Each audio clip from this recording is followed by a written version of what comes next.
Bush judges or Clinton judges. What we have is an extraordinary group of dedicated judges doing their level best to do equal right to those appearing before them. That independent judiciary is something we should all be thankful for. However, given the Ninth Circuit's well-earned reputation for being, let's just say it, progressive, and for frequently ruling against the president and his policies, well, he said it's high time someone called them out for their judicial activism. We're getting some terrible decisions from the Ninth Circuit, as usual. I don't know if we've ever had a victory in the Ninth Circuit. We have to appeal it. I guess a vast number of their decisions get overturned, generally speaking. And it's a shame. It's a shame. It's a disgrace, frankly.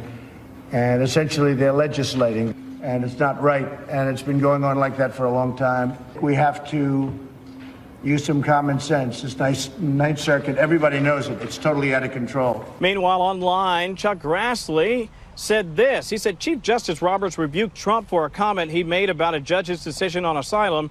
I don't recall the chief attacking Obama when that president rebuked Justice Alito during a State of the Union. Clearly a snapshot, my friend, of the intensity of this debate, especially as it involves both this administration and the Ninth Circuit. Raymond?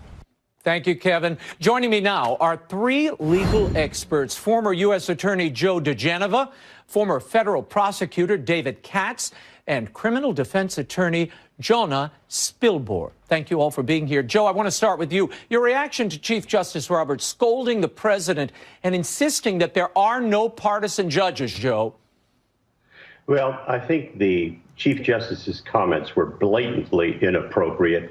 He injected himself into a political discussion about the effect of the court. He never should have done that, particularly after the debacle of the Kavanaugh hearing, where everyone was trying to do its best after that to remove the Supreme Court from the political arena. And the Chief Justice arrogantly, and I underscore arrogantly, stepped into it. It was a major mistake by the Chief Justice.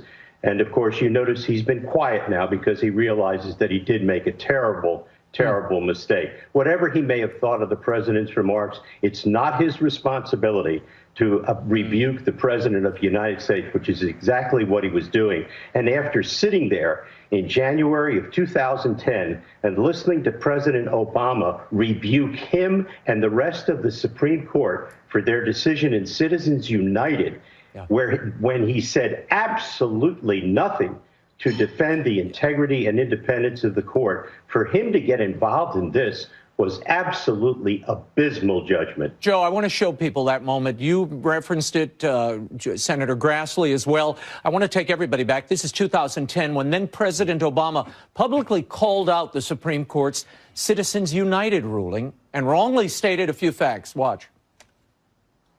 With all due deference to separation of powers, last week, the Supreme Court reversed a century of law that I believe will open the floodgates for special interests, including foreign corporations, to spend without limit in our elections. Alito was sitting there going, no, no, no, mouthing no. Why do you think he said nothing then, Joe DiGenova, and he's speaking out now? Why this moment?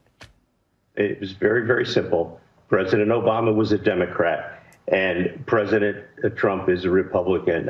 John Roberts' judgment in this is so abysmal, so bad, so apparently political in its motivation, so opportunistic.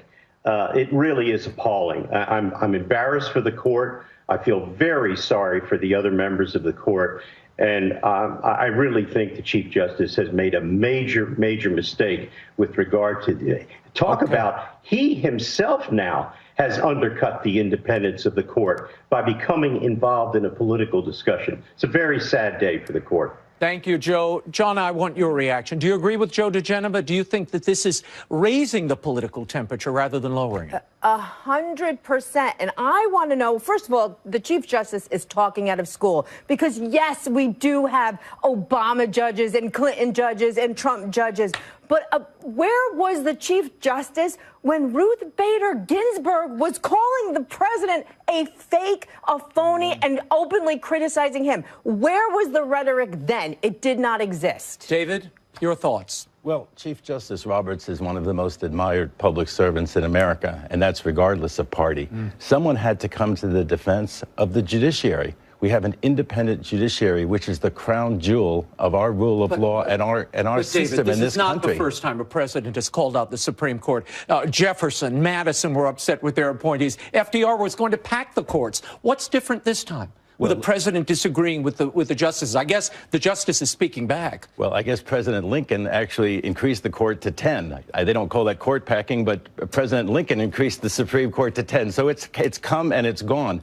But I think the important thing to remember here is that that judge in San Francisco cannot speak up for himself or his decisions. Someone had to speak up for the third branch of government, the independent judiciary. And that's what Chief Justice Roberts did. He did it very well, and he wasn't arrogant at all. John, I want to put something up on the screen. Chuck Schumer came out today with a tweet. He's supporting, surprise, surprise, he's supporting John Roberts. He writes, I don't agree very often with Chief Justice Roberts, especially his partisan decisions, which seem highly political on Citizens United, Janice and Shelby. But I am thankful today that he almost alone among Republicans stood up to President Trump for an independent judiciary. Is that what his role is? To stand up to the president? No, absolutely not. And if we're going to have an independent judiciary, if we're going to be one big, happy, non-political family, then the Chief Justice should not have said a word. He almost contradicted himself by the fact that he said what he said. David, you really don't think we have activist judges anywhere? You know, I'm a defense attorney now. I go into court. You work for the Reagan administration. Right. You don't think there are any activist judges. Look, just the other day, I pulled this. Judge Carlton Reeves struck down the 15-day abortion ban in Mississippi. He overruled the entire legislature there, the entire state's will, and he said men were all involved in this. Well, who created Roe v. Wade? 9 guys, right? We have an appeals system in this country. If you don't like the district court or the trial court's decision, you go to the Court of Appeals. You know what else? This decision wasn't even from the Ninth Circuit. It was from a district court judge. It hasn't even been to the Ninth Circuit. The Ninth Circuit can be a very mixed bag. Not all the decisions are the cookie cutter. Should it be broken up? Trump wants to break it up. No, it should not be. I think it would be a great idea because this is travel.